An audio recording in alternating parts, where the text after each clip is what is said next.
संसद के बजट सत्र में राष्ट्रपति द्रौपदी मुर्मू ने दिया विस्फोटक भाषण में दिखी ऐसी सहमति कि खुद पीएम मोदी भी पीटने लगे टेबल। राष्ट्रपति मुर्मू ने भरी सभा में ऐसा क्या कह दिया जिसकी चारों ओर हो रही है चर्चा।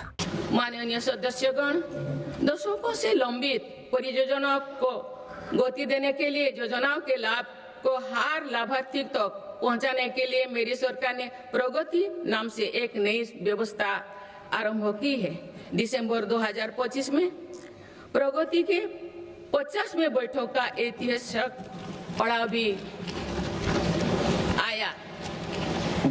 बीते वर्ष में प्रगति ने 85 लाख करोड़ रुपया से अधिक के प्रोजेक्ट्स के गति दी।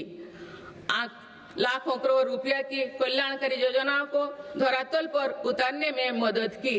रिफॉर्म, परफॉर्म, ट्रांसफर के जिस मंत्रों को लेकर देश चल रहा है, उसकी सफलता में प्रगति की इन बैठक ने बहुत बड़ी भूमिका निभाई है। माननीय सदस्यगण, बीते 11 वर्षों में देश की आर्थिक नींव बहुत मजबूत हुई है। दुनिया में अनेक प्रकार के संकटों के बावजूद भारत दुनिया की फास्टेस्ट ग्रोइंग मेजर इकोनॉमी बना हुआ है। भारत ने महंगाई दर को कम रखने के अपने रिकॉर्ड को और बेहतर किया है। इसका सीधा फायदा देश के गरीब और मध्यम वर्गीय परिवारों को हो रहा है। मेरी सरकार ने नीतियों के कारण देशवासियों की आय बढ़ी है, बचत बढ़ी है और खरीद शक्ति में भी वृद्धि हुई है। अभी यूरोपियन यूनियन के साथ फ्री ट्रेड एग्रीमेंट पर जो सहमति हुई है, मैं सभी देशवासियों को इसके लिए बहुत बहुत बधाई देती हूँ। ये ऐतिहासिक कदम भारत में मैन्युफैक्चरिंग सेक्टर और सर्विस सेक्टर के गति देगा। भारत के युवाओं के लिए रोजगार के अनेक नए अवसर बनाएगा। माननीय सदस्यगण, आज मेरी सरकार रिफॉर्म्स एक्सप्रेस के पथ पर चल रही है। पुराने नियमों और प्रावधानों को भविष्य की जरूरत के हिसाब से निरंतर बदला जा रहा है।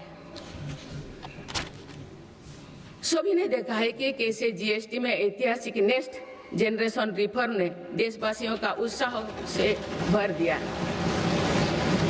इस रिफॉर्म के कारण देशवासियों को 1 लाख करोड़ रुपए की बचत सुनिश्चित हुई। जीएसटी में कटौती के बाद वर्ष 2025 में 2 व्हीलर का रजिस्ट्रेशन 2 करोड़ से पार कर गया है। ये अपने आप में नया रिकॉर्ड है। इनकम टैक्स कानून भी अब नए स्वरूप में सामने आया है। 12 लाख रुपया तक की आय पर टैक्स जीरो करने का ऐतिहासिक फैसला लिया गया है। ऐसे रिफॉर्म से गरीब और मध्यम वर्ग परिवारों को अभूतपूर्व फायदा हो रहा है।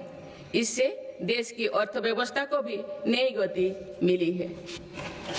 माननीय सदस्यगण, देश में अनेक नए सेक्टर्स के उदय के साथ ही श्रमिकों के हितों को सुरक्षित करना भी उतना ही आवश्यक है।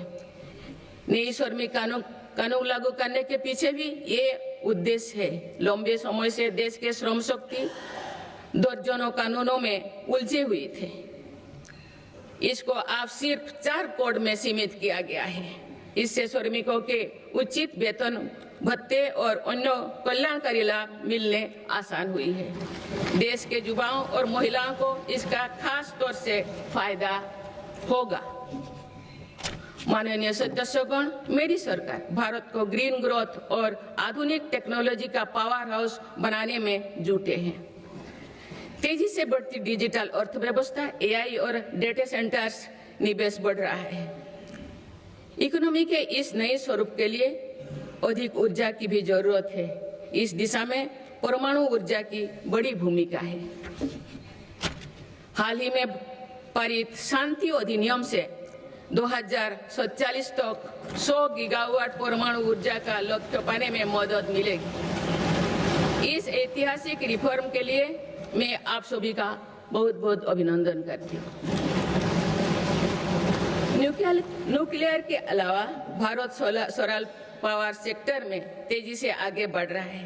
पीएम सूर्यघर मुक्त बिजली योजना से देश के आम उपभोक्ता आप बिजली के उत्पादक बन रहे हैं। आप तो लगभग 20 लाख रूफटॉप सोलर सिस्टम लगाए जा चुके हैं। इससे लाखों परिवारों के घर में बिजली का उत्पादन बढ़ा है और इन परिवारों के बिजली बिल कम हुई है। इन सभी प्रयासों से भारत एक दशक के अंत तक 500 गीगावाट की रिन्यूएबल एनर्जी कैपेसिटी को लक्ष्य पर जरूर हासिल करेगा।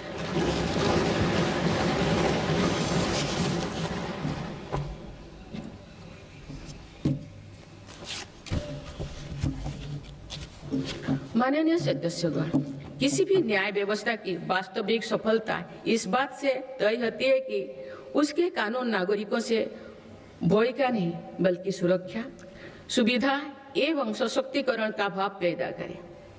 इस बात को ध्यान में रखते हुए भारतीय न्याय संहिता को तेजी से लागू किया गया है। साथ ही जन विश्वास कानून का एक और संस्करण भी देश में लाया गया है। अभी तक 300 से अधिक प्रावधानों को अपराधी की श्रेणी से बाहर किया जा चुका है।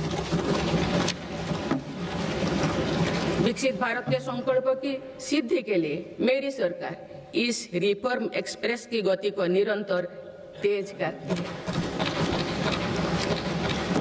माननीय सदस्यगण, आजादी के बाद भारत की प्रगति को कुछ शहरों और क्षेत्रों से ज्यादा गति मिली।